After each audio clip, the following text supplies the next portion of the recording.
Hello and welcome back to another episode of the Help Us Here podcast. Today I'm going to be talking about how I made last month, so January 2026, honestly the most productive month of my life.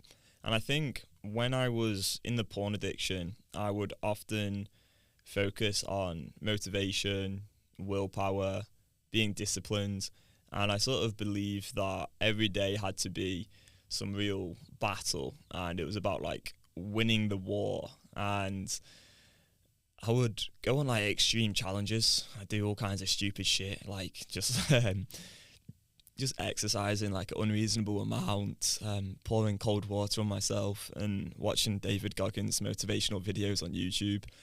None of it really helped me, and I was trying to overcome a porn addiction. And really looking back, actually, it wasn't just about the porn. It was about engaging in compulsive behaviours. So what's the difference, you might ask? Well, like in the past, I'd spend like hours every day on my phone just engaging in compulsivity, whether it's messaging people back and forth, being on dating apps, scrolling on social media, and even watching the David Goggins YouTube videos. Like all of it, in hindsight, was really just engaging in compulsive behaviours. I'd be indefinitely seeking out new information, new knowledge, believing that one little video, like 5 minutes long, was going to be the thing that transformed my life and ascended me out of the gates of hell, the gates of addiction, being trapped, feeling like I was a slave to my own compulsive desires. So I always believed that there was just going to be one shiny object and that would like save me and lift me out of the misery of my life. Well, that's probably a bit extreme, actually. My life wasn't that bad, but I was just on this self-improvement treadmill, right? And I was trying so hard to like change my life. And I think nowadays the way I look at things is just so totally different. Like I've realized that application is so much more important than knowledge, but you do need to have a certain level of knowledge to know what inputs to apply.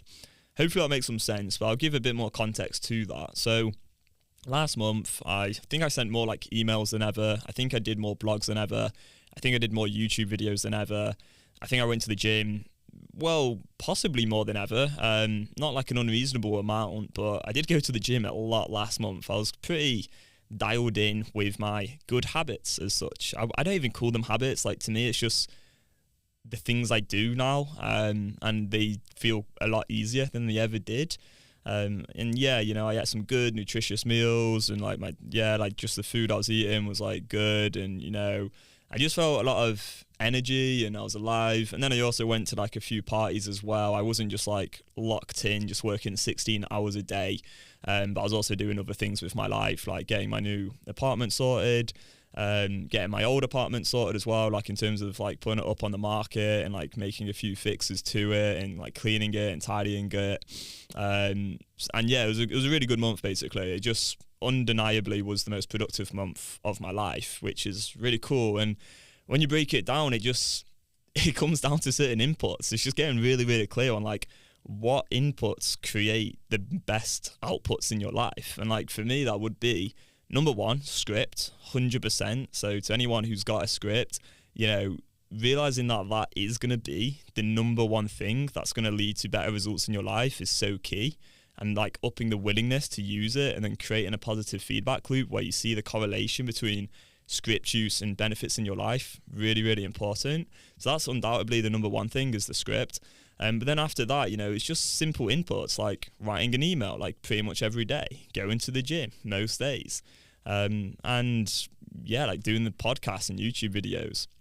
It's just things like that, like just getting really dialed in on, okay, these are the inputs that I need to like move the needle forward as such and like just make my life a bit better. And like, yeah, tidying, cleaning my flat, just things like that. I just was really, really dialed in on, okay, I just need to apply myself in these areas and that's going to lead to these results.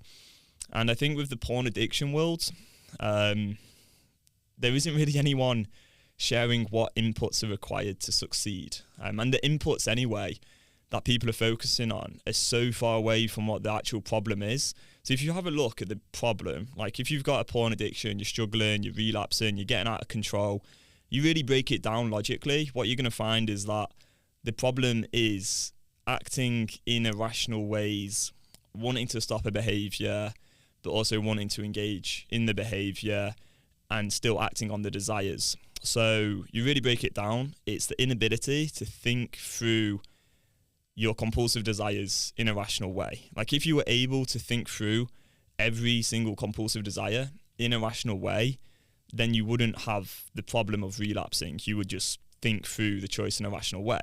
So it's all about basically re-engaging the rational part of the mind in moments of compulsive desire. Like when you really break down porn addiction recovery, that's all it is. And so therefore, all you need to do is find a certain input that's going to enable you to do that.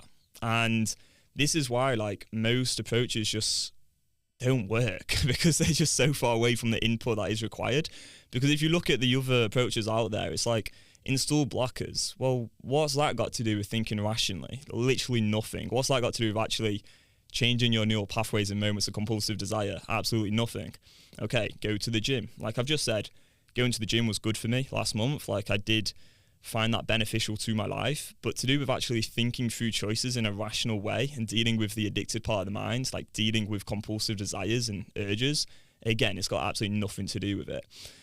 Other things, remove the triggers. Again, what has that got to do with actually thinking things through rationally? Nothing. Because when that urge strikes, you're going to have that desire. And it's right there in that moment that you have the opportunity to you're either going to strengthen the addictive neural pathways or you're going to weaken them. And so you need an input in your life that's going to enable you to weaken those addictive neural pathways.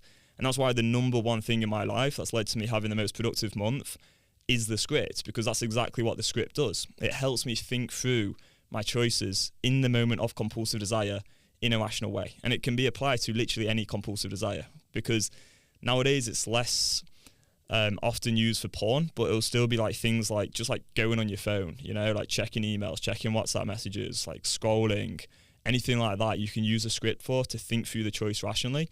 And the script isn't going to take that choice away. It isn't about discipline. It isn't about willpower, motivation. It isn't about, just toughing it out. It's about thinking through the choice rationally. That's all it is. So that's what I really want to just get across, is that like, if you, like me, have been on that sort of roller coaster ride of going on streaks or, like NoFap and just always consuming like self-improvement content and believing that's going to help you, I think it's so important to realize that the thing that's going to help you most is understanding the problem properly, which is that it is the inability to deal with compulsive desires in a rational way, and then applying certain inputs that are going to create certain outputs.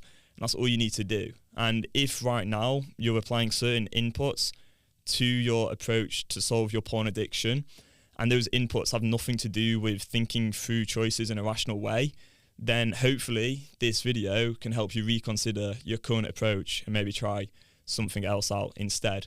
If you'd like to learn how much porn is impacting your life, feel free to take the compulsion test and get a score out of 100. I'll leave a link to that below. Thank you for listening. Hopefully this can help you, and we'll see you in the next one. Goodbye.